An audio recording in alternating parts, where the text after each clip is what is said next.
காயத்ரி தேவியின் குடும்பம் தீபக், ஷர்மிளா, கணேஷ் 3 பேரையும் வீட்டிற்கு வரவழைத்து அவர்களை நன்றாக கவனித்தார்கள்.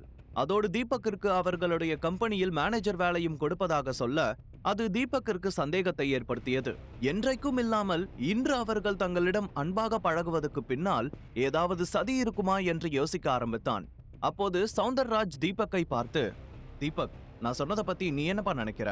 உனக்கு எங்க கம்பெனில மேனேஜரா ஒர்க் பண்றதுல இஷ்டம் தானே? உனக்கு அந்த போஸ்டிங் பிடிக்கலனா பரவாயில்ல, என்கிட்ட சொல்லிடு.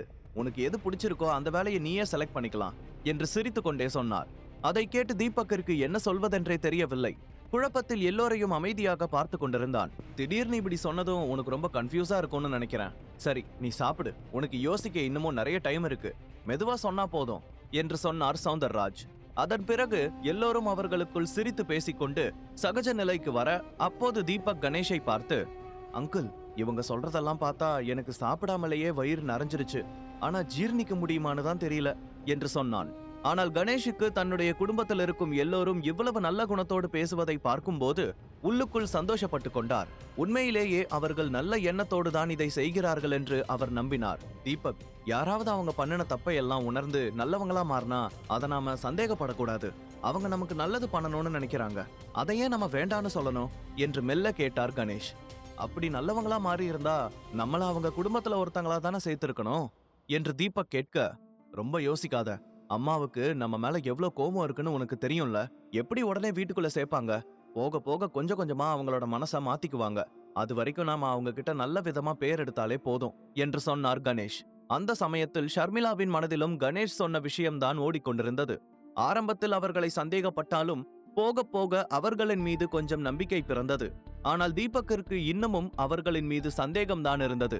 சில நிமிடங்கள் கழித்து காயத்ரி தேவி கணேஷை பார்த்து சிரித்து கொண்டே, அப்புறம் கணேஷ், வேற என்ன விசேஷம் என்று கேட்க, எப்பவும் போலதாமா, பெருசா எதுவும் இல்ல.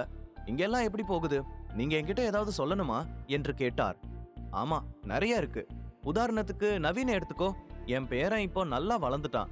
அவனுக்கு சீக்கிரம் கல்யாணம் பண்ணி பார்க்கணும்னு ஆசைப்படுறேன். அவனுக்கு நான் ஷர்மிளாவோட ஃப்ரெண்டு பிரியாவை தான் செலக்ட் பண்ணி வச்சிருக்கேன். அவ என்னோட பேரனுக்கு ரொம்ப பொருத்தமா இருப்பா என்று சொல்லி சிரித்தார் காயத்ரி தேவி. உடனே கணேஷும் சந்தோஷத்தில் சிரித்தபடி, ஆமாமா, சந்தோஷமான விஷயம்தான் என்று சொல்ல, ஆமா, சந்தோஷமான விஷயம்தான், ஆனா என்று சொல்லி கொஞ்சம் தயங்கினார் காயத்ரி. என்ன ஆனா என்று கணேஷ் குழப்பத்தோடு கேட்க, கணேஷ், இந்த விஷயத்துல எனக்கு உன்னோட ஹெல்ப் தேவை என்று சொன்னார் காயத்ரி. என்கிட்ட இருந்து என்ன ஹெல்ப் தேவைப்படுது உங்களுக்கு என்று கணேஷ் குழப்பத்தோடு கேட்டார். நீ மட்டும் இல்ல கணேஷ், உன்னோட மருமகன் தீபக்கும் மனசு வச்சாதான் எனக்கு உதவி பண்ண முடியும் என்று காயத்ரி தேவி மீண்டும் ஒரு ட்விஸ்டை வைக்க, கணேஷும் தீபக்கும் ஒருவரை ஒருவர் குழப்பத்துடன் பார்த்து கொண்டார்கள். ஒன்னும் இல்ல, தீபக்கு கிஃப்டா வந்த அந்த வில்லா எனக்கு வேணும் என்று சாதாரணமாக சொன்னார் காயத்ரி. அதை கேட்டதும் தீபக் உட்பட 3 பேரும் பயங்கர அதிர்ச்சியானார்கள். ஓ, இப்பதான் எனக்கு எல்லாமே புரியுது. அந்த வில்லாவுக்காக தான் இவங்களோட உபசரிப்பெல்லாம் ரொம்ப பலமா இருந்துச்சா? என்னமோ அவங்களுக்கு சப்போர்ட் பண்ணி ரொம்ப பேசினீங்க, இப்ப புரியுதா அவங்களோட புத்தி என்று சொல்வது போல தீபக், கணேஷ், ஷர்மிளா இருவரையும் பார்த்தான். அவனுடைய தீவிரமான முகத்தை பார்த்த காயத்ரி தேவி சிரித்து கொண்டே, நீ இந்த அளவுக்கு டென்ஷன் ஆகிற மாதிரி நான் எதையும் கேட்டுடல என்று சொன்னவர் கணேஷின் பக்கம் திரும்பி, கணேஷ், உன்னோட மருமக அந்த வில்லாவை ஒன்னும் சொந்தமா உழைச்சு வாங்கலையே, பிச்சையா கிடைச்சது தானே, அதை கொடுக்கறதுக்கு எதுக்கு இப்படி யோசிக்கணும் என்று கேட்டார். அந்த வார்த்தையை கேட்டதும் ஷர்மிளாவால் பொறுத்து கொள்ள முடியவில்லை. உடனே அந்த இடத்திலிருந்து எழுந்து காயத்ரி தேவியை பார்த்து கோபமாக, பாட்டி, தீபக்க பத்தி பேசுறதுக்கு முன்னாடி கொஞ்சம் யோசிச்சுட்டு பேசுங்க. அந்த வில்லாவை ஒன்னும் அவர் பிச்சையா வாங்கல, அவர் ஒருத்தருக்கு பண்ணின ஹெல்ப்புக்கு கிஃப்டா வந்ததுதான் அந்த வில்லா என்று சொன்னாள். உடனே அவர் சிரித்து கொண்டே, எப்படி வந்தா என்னமா, எல்லாம் ஓசில வந்தது தானே, தீபக் எப்படியும் எங்க வீட்டு மருமகன் தானே, அதனால அந்த வில்லா மேல எங்களுக்கும் உரிமை இருக்கு தானே என்று கேட்டார். ஆனா அம்மா என்று கணேஷ் ஏதோ சொல்ல வர, உடனே காயத்ரி தேவி குறுக்கிட்டு, என்ன அம்மா, பிரியா எவ்வளவு பெரிய குடும்பத்தை சேர்ந்த பொண்ணுன்னு உனக்கு தெரியாதா? பிரியாவை நவீனுக்கு கல்யாணம் பண்ணி கொடுக்கணும்னா அவனுக்கு சொந்தமா ஒரு வீடு வேணும். ஆனா இப்ப சிவம் குரூப்ஸ் ரொம்ப மோசமான நிலைமையில போயிட்டு இருக்கு, பெரிய லாபமும் இல்ல, அதுவும் இல்லாம லேண்ட் வேல்யூவும் ரொம்ப அதிகமாயிடுச்சு. நவீனுக்கு சொந்த வீடு இல்லைன்னு தெரிஞ்சா கண்டிப்பா பிரியா வீட்டுல கல்யாணத்துக்கு சம்மதிக்க மாட்டாங்க. அதனாலதான் உங்க 3 பேரையும் கூப்பிட்டு இத பத்தி பேசலான்னு நினைச்சோம் என்று சொன்னார். அதை கேட்டதும் கணேஷ், சர்மியின் முகம் வாடியது. நான் கூட அவங்க ஆரம்பத்துல காட்டின பாசத்தை பார்த்து உண்மையிலேயே மனசு மாறிட்டாங்கன்னு நினைச்சேன். ஆனா இப்பதான் தெரியுது அவங்க இந்த வில்லாவுக்காக பாசமா இருக்கிற மாதிரி நாடகம் ஆடி இருக்காங்க என்று ஷர்மிளா கோபமாக மனதிற்குள் சொல்லிக் கொண்டாள். இதுல இந்த அளவுக்கு யோசிக்க என்ன இருக்கு? ஆக்சுவலா நீங்களும் எங்க குடும்பத்தை சேர்ந்தவங்க தான். அதனால உங்ககிட்ட இத பத்தி நான் கேட்கவே கூடாது. ஆனா அந்த வில்லாவை எடுத்துக்கிறதுக்கு முன்னாடி உங்ககிட்ட ஒரு வார்த்தை சொல்றது தான் கண்ணியம்னு நினைச்சு சொன்னேன். ஆனா நீங்க இப்படி யோசிக்கிறீங்க. இது சதாசிவம் குடும்பத்தோட மான பிரச்சனை. இதுல எந்த தப்பும் நடக்க கூடாது. உங்களுக்கு புரியும்னு நினைக்கிறேன் என்று காயத்ரி தேவி கொஞ்சம் சீரியஸாக சொன்னார். அவர் சொல்வதை கேட்டு தீபக்கிற்கு பயங்கரமான கோபம் வந்தது. வில்லாவை பற்றி அவன் கவலைப்படவில்லை. ஆனால் ஷர்மிளா, கணேஷ் இருவரின் வலியையும் அவனால் புரிந்து கொள்ள முடிந்தது. உடனே சோபாவிலிருந்து எழுந்து காயத்ரி தேவியை நோக்கி சில அடிகள் முன்னால் வந்தான். அவனுடைய முகத்தில் இருந்த கோபத்தை பார்த்து எல்லோரும் சில நொடிகள் அமைதியாக அவனையே பார்த்து கொண்டிருந்தார்கள். பாட்டி, நேத்து கீதா ஆண்டிக்கும் கார்த்திகாவோட அம்மாவுக்கும் நடந்த பிரச்சனையை பத்தி பேசதான் நீங்க வர சொல்லியிருப்பீங்கன்னு நினைச்சேன். ஆனா உங்களோட இந்த ட்விஸ்ட நானே எதிர்பார்க்கல. எதுவா இருந்தாலும் நீங்க உங்க குடும்பத்தோட எங்களை சேர்க்க போறது இல்லங்கிற நோக்கம் எனக்கு நல்லா தெரிஞ்சிருச்சு. உங்களோட இந்த கேவலமான ட்ரிக்கு என்கிட்ட வேலைக்கு ஆகாது. இந்த வீட்ல எந்த கல்யாணம் நடந்தாலும் சரி, எந்த இழவு நடந்தாலும் சரி, நான் கண்டிப்பா அந்த வில்லாவை யாருக்கும் விற்க போறது கிடையாது என்று முகத்தில் அறைந்ததை போல சொன்னான். அதை கேட்டு அங்கிருந்த எல்லோரும் ஆடி போனார்கள். தீபக்கிடமிருந்து இப்படி ஒரு பதில் வரும் என்று அவர்கள் யாரும் நினைத்து கூட பார்க்கவில்லை. காயத்ரி தேவி கூட தீபக் இந்த விஷயத்துக்கு ஒப்புக்கொள்வான் என்று தான் நினைத்தார். உடனே அவர் கோபமாக அவனை பார்த்து, தீபக், நீ என்ன நினைச்சிட்டு இருக்க? அந்த வில்லா உனக்கு சொந்தம்னு நினைச்சிட்டு பேசிட்டு இருந்தா நீ ஒரு பெரிய தப்பு பண்றன்னு அர்த்தம் என்று சொன்னார். தீபக் சிரித்து கொண்டே, அந்த வில்லாவுக்கு மட்டும் நான் இப்ப சொந்தக்காரனா இல்லாம இருந்திருந்தா நீங்க என்னை இப்படி உட்கார வச்சுட்டு பேசிட்டு இருப்பீங்களா? நீங்க என்ன சமாதானப்படுத்தினாலும் சரி, எப்படி மிரட்டினாலும் சரி, என்கிட்ட இருந்து அந்த வில்லாவை உங்களால வாங்க முடியாது. உங்களோட இந்த உபசரிப்புக்கு ரொம்ப தேங்க்ஸ் என்று சொல்லி அவர்களுக்கு வணக்கம் சொன்ன தீபக் திரும்பி, அங்கிள், ஷர்மிளா, வாங்க நம்ம கிளம்பலாம் என்று சொன்னான். தீபக்கின் அணுகுமுறையை நவீனால் ஜீர்ணிக்க முடியவில்லை. உடனே கோபத்துடன் எழுந்து அவன் சட்டை காலரை பிடித்து, ஏய், நீ யாருங்கிறத முதல்ல நினைச்சு பாரு. ஏதோ ஒரு வில்லா ஓசில வந்ததும் பெரிய பணக்கார பரம்பரைன்னு நினைப்பு வந்துருச்சா? அந்த வில்லா இப்ப உன் கையில இருந்தாலும் எப்ப வேணாலும் அது உன்கிட்ட இருந்து போயிடும். அதனால தேவையில்லாம இப்படி பேசுற வேலை வச்சுக்காத. முதல்ல இப்படி பேசுனதுக்கு பாட்டிக்கிட்ட மன்னிப்பு கேளு என்று சொன்னார். மரியாதையை பத்தி நீ பேசக்கூடாது.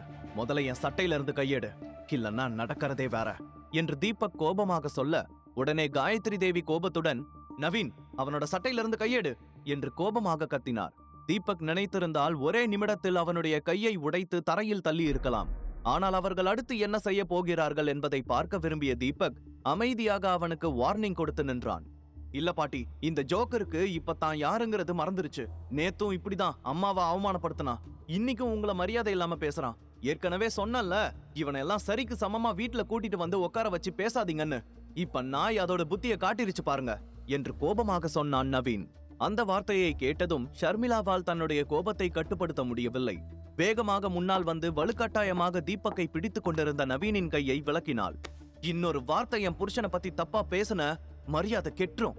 அந்த வில்லா தீபக்கு மட்டும்தான் சொந்தம். அத உன்ன மாதிரி சுயநலம் பிடிச்ச மிருகத்தோட கல்யாணத்துக்கு கிஃப்டா தருவார்னு எந்த நம்பிக்கையில அவரை வர வச்ச? ஆரம்பத்துல நீங்க பேசுனதை நம்பி நாங்க தான் ரொம்ப ஏமாந்துட்டோம். ஆனா இப்பதான் எனக்கு எல்லாமே புரியுது என்று சொன்னவள் காயத்ரி தேவியின் பக்கம் திரும்பி, பாட்டி, உங்களோட வயசுக்கு ஏத்த மாதிரி நீங்க நடந்துக்கோங்க. நீங்க நவீன திருத்துவீங்கன்னு பார்த்தா அவங்க கூட சேர்ந்து இப்படி கேவலமான காரியத்தை எல்லாம் பண்ணிட்டு இருக்கீங்க.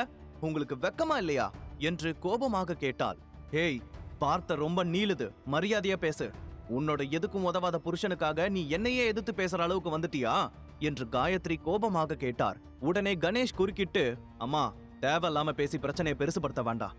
அந்த வில்லாவை பொறுத்த வரைக்கும் தீபக் தான் அதுக்கு சொந்தக்காரன். அவன் எடுக்கிற முடிவு தான் எங்களோடதும் என்று முதல் முறையாக தன் அம்மாவை எதிர்த்து பேசினார். ஓ, எல்லாரும் ஒரு முடிவோட தான் இருக்கீங்க. நீங்க யாரும் கண்டிப்பா ஒத்துக்க போறதில்ல.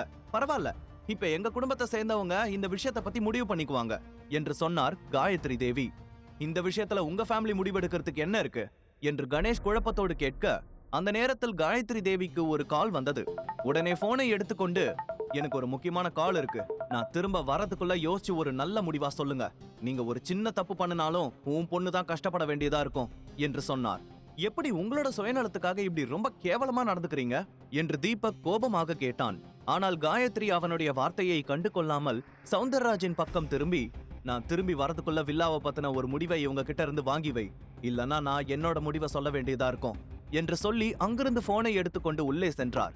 உடனே சௌந்தரராஜ் தீபக்கை பார்த்து மெல்லிய புன்னகையுடன், தீபக், நீ வந்து அமைதியா இங்க உட்காரு என்று அவன் கையை பிடித்து உட்கார வைத்து, இப்ப நீயும் இந்த குடும்பத்தை சேர்ந்தவன் தான். இந்த குடும்பத்துக்கு ஒரு கஷ்டம்னா நீ ஹெல்ப் பண்ண மாட்டியா? நவீன் கல்யாணத்துல இப்படி ஒரு சிக்கல் இருக்கு. எல்லாரும் அவனுக்கு சப்போர்ட் பண்ண ரெடியா இருக்கும்போது நீ மட்டும் இப்படி குறுக்க நிக்கிறதுல என்ன நியாயம் சொல்லு என்று கேட்டார். அவருடைய மென்மையான பேச்சுக்கு பின்னால் ஒரு கீழ்த்தரமான தந்திரம் இருக்கும் என்று தீபக்கிற்கு நன்றாகவே தெரிந்திருந்தது. அதனால்தான் அவர்கள் தனக்கு மேனேஜர் போஸ்டிங் கொடுக்க கூட தயாராக இருப்பதை அவன் புரிந்து கொண்டான். இதுவரைக்கும் பாட்டி, உங்க பையன், உங்க பொண்ணுன்னு எல்லாருமே என்னை எவ்வளவு கேவலப்படுத்தினாங்க. ஜோக்கரு, வீட்டோட மாப்பிள்ள, பொண்டாட்டி சம்பாத்தியத்துல வாழ்றவன்னு எப்படியெல்லாம் அவமானப்படுத்தினாங்க. அப்ப நான் இந்த குடும்பத்தை சேர்ந்தவன் தான்னு உங்க யாருக்குமே தோணலையா என்று கேட்டான் தீபக். உடனே நவீன் குறுக்காக வந்து, அப்பா, அவன்கிட்ட கெஞ்சிட்டு இருக்காதீங்க. நீங்க என்ன சொன்னாலும் அவனோட மூளைக்கு ஏறாது என்று சொன்னான். தீபக்கின் பேச்சை கேட்டு சௌந்தரராஜாலும் நீண்ட நேரத்திற்கு நல்லவராக நடிக்க முடியவில்லை. அந்த சமயத்தில் காயத்ரி தேவி அங்கே வந்து, என்னாச்சு சௌந்தர், அவங்கிட்ட பேசனியா? அவங்க சம்மதிச்சிட்டாங்களா என்று கேட்டார். உடனே அவர் இல்லை என்பது போல தலையை ஆட்டினார். அதை கேட்டு காயத்ரி தேவி கணேஷையும் தீபக்கையும் பார்த்து, இங்க பாருங்க, உங்களால வில்லாவை கொடுக்க முடியலனா 20 கோடி பணத்தை கொடுத்துட்டு நீங்க என்ன வேணாலும் பண்ணுங்க என்று தீர்க்கமாக சொன்னார். 20 கோடி என்று சொன்னதும் கணேஷ், ஷர்மிளா இருவருக்கும் பயங்கர அதிர்ச்சியாக இருந்தது. அப்போது தீபக் அவரை பார்த்து, 20 கோடியை கொடுக்க முடியாதுன்னு சொன்னா என்ன பண்ணுவீங்க என்று கேட்டான். உடனே அவர் கோபமாக கணேஷை பார்த்து, கணேஷ், உன் பொண்ணுக்கும் அவளோட புருஷனுக்கும் நான் சிவம் குடும்பத்தோட தலைவிங்கிறது ஞாபகத்துல இல்லைன்னு நினைக்கிறேன். நான் உயிரோட இருக்கிற வரைக்கும் என்னோட மொத்த குடும்பமும் என்னோட பேச்ச கேட்டுதான் நடக்கணும். இல்ல முடியாதுன்னு சொன்னா அதுக்கான பலனை கண்டிப்பா அவங்க அனுபவிச்சுதான் ஆகணும். தேவையில்லாம என்னோட கோபத்தை சீண்டி பார்க்கணும்னு நினைக்காதீங்க என்று சொன்னவர் தீபக்கின் பக்கம் திரும்பி, உன்னோட கேள்விக்கு என் பதில் என்னன்னா, நீ அந்த வில்லாவை கொடுக்கலனா உன்னை சிவம் குடும்பத்துல இருந்து மொத்தமா வெளியே அனுப்பிடுவோம். ஷர்மிளா எங்க வீட்டு பொண்ணு. அவளை உங்ககிட்ட இருந்து பிரிச்சு வேற ஒருத்தனுக்கு கல்யாணம் பண்ணி வைக்கிறதுக்கு எங்களுக்கு எல்லா உரிமையும் இருக்கு. அதனால எல்லாத்தையும் யோசிச்சு பார்த்து ஒரு முடிவை சொல்லு என்று கோபமாக சொன்னார். அந்த வார்த்தையை கேட்டு 3 பேருக்கும் தூக்கி வாரி போட்டது. அதிர்ச்சியில் ஒருவரையொருவர் பார்த்து கொண்டார்கள். தீபக் வில்லாவை நவீனுக்கு கொடுப்பானா? காயத்ரி தேவி சொன்னதை போல ஷர்மிளாவை தீபக்கிடமிருந்து பிரிப்பாரா? முழு கதையையும் கேட்டு மகிழ பாக்கெட் FM ஏப்பை டவுன்லோட் செய்யுங்கள். லிங்க் டிஸ்கிரிப்ஷனில் கொடுக்கப்பட்டுள்ளது.